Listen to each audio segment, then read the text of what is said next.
We got to just start televising breaks. Absolutely. Maybe on the Fox Sports Go app. Some outtakes. Yeah. The commercial break. What was that? Ndamukong Suh just took a step in Los Angeles on someone's face. Let's talk Kawhi Leonard. He's not taking steps on anyone's face. Only 8 games left in the season for the Spurs. Still no idea if, when, or how Kawhi is coming back. He's only played 9 games so far, hampered by a quad injury. The Spurs have medically cleared him to play, mind you. Yesterday we told you that teammate Tony Parker said his own quad injury was 100 times worse, and he came back to play. Now former teammate Steven Jackson chimed in with some harsh words for Parker on the Herd. Take a listen. Anything that comes out in the media or anything that needs to be said or distributed down to the team, it comes from Pop through Tony and Ginobili. Now, y'all might not believe this, but the meeting that was Sosei threw up on Kawhi after the game, that came down from Pop to those guys. They didn't do that on their own. Tony don't have the balls to do that. Ginobili don't have the balls to do that. Okay. They just not outspoken guys, and I don't think nobody feared them to respect their word, right? So that came from up top, no question. I wouldn't be surprised if this makes Kawhi want to leave. Because when your teammates going against you in the media like that and not having your back, you know that's coming from up top. Why would you want to be there?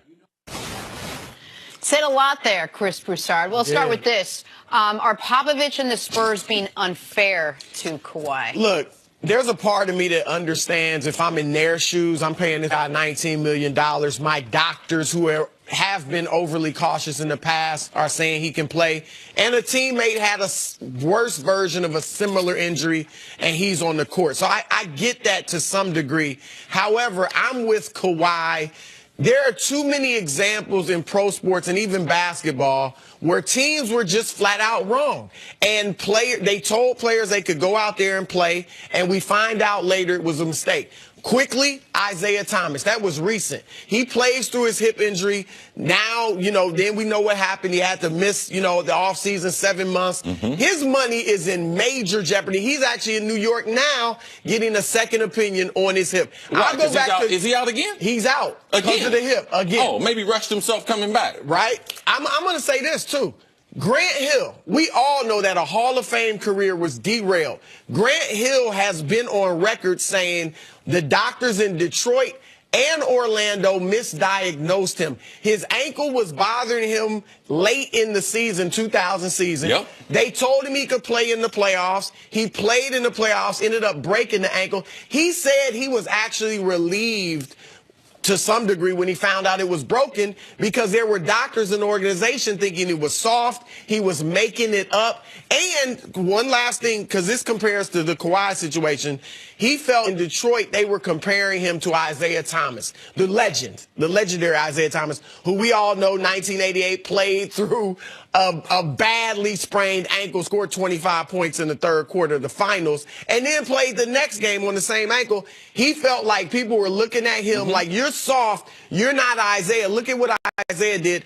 And that seems to be what they're doing in San Antonio with Kawhi, comparing him to Tony Parker and others. Right. It becomes very, very hard when you have someone like Popovich, because this is a normal tactic for someone as a coach. I got good experience with this. Good friend of mine, Ron Harper, was with the Bulls, with Phil Jackson, with Jordan, and they had many of these discussions with Rodman and other players. Phil Jackson would have Ron Harper be the go-between between him and the players, and the Shaq-Kobe argument, disagreement, Ron Harper was the guy in the room trying to get these guys to come together at the beginning because he knew that they needed them, and it was on the orders of Phil Jackson. So what they're saying, what Steven Jackson has said about San Antonio and other places, this is a common practice. But I'm going to tell you what's not common. It's not common when you have star or established players who speak out against the player who is making that decision. There have been many times that I knew a player could play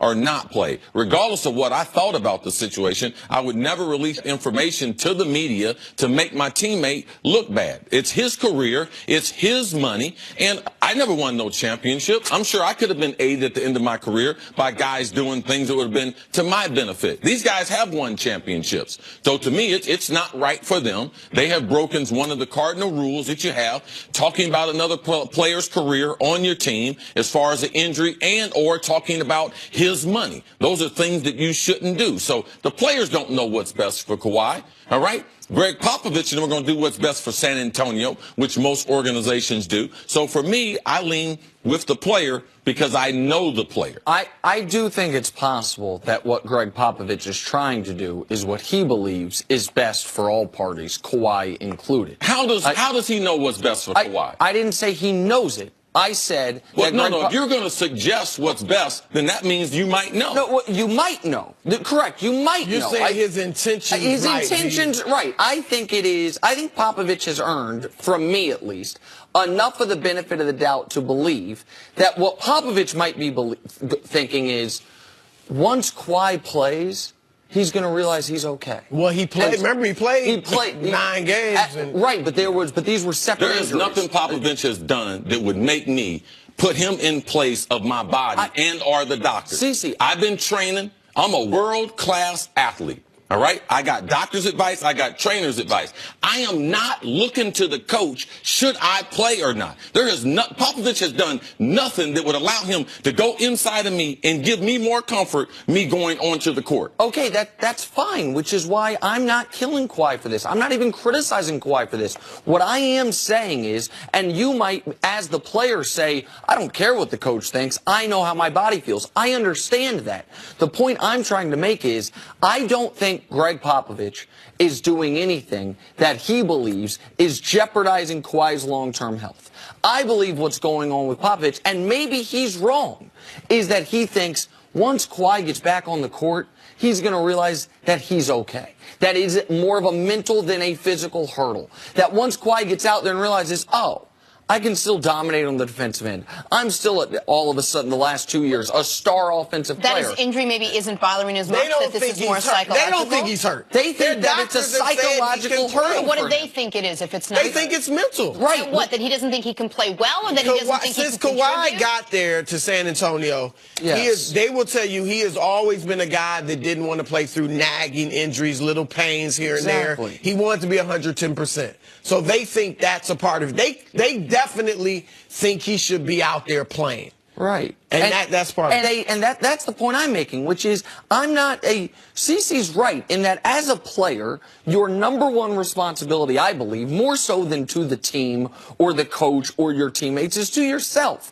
and to protect yourself, especially if you're Kawhi and for anyone, but Kawhi in particular, a guy who justifiably believes, man, I'm a potential Hall of Famer. I'm not going to derail my career to come back late in the 2018 season.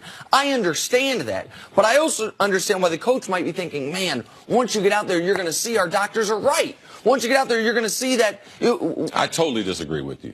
There's nothing that Popovich and coaches do not put themselves in that position. Because now, not unless they have played. If you're Doc Rivers, you can go to Kawhi, and you can say that. You know the reason why? Because you got experience at actually doing that. When you have been a coach and you have not played at the high level, you cannot get in a guy's body in the mental hurdle. Like, I don't believe he can't play that card because he doesn't have the expertise to know. And if I'm Kawhi and if I'm a player, that's what I tell him. And see, in San Antonio, they are used to guys just doing whatever they want you to do. Tim Duncan, David Robinson, Parker, Ginobili, that's how they work. Kawhi, even though he's quiet, very quiet, he's his own man. Steven Jackson was that way. He wasn't a star, but he bumped heads with Pop, and that's what you see happening. People are shocked because of Kawhi's demeanor, but that's really what's going on. He's going to do his own thing. Chris Broussard, thanks so much for being with us today. Much appreciated. Great job as always. Coming up, talk some football. Are the Rams now the favorites in the NFC? Next on First Things First. No.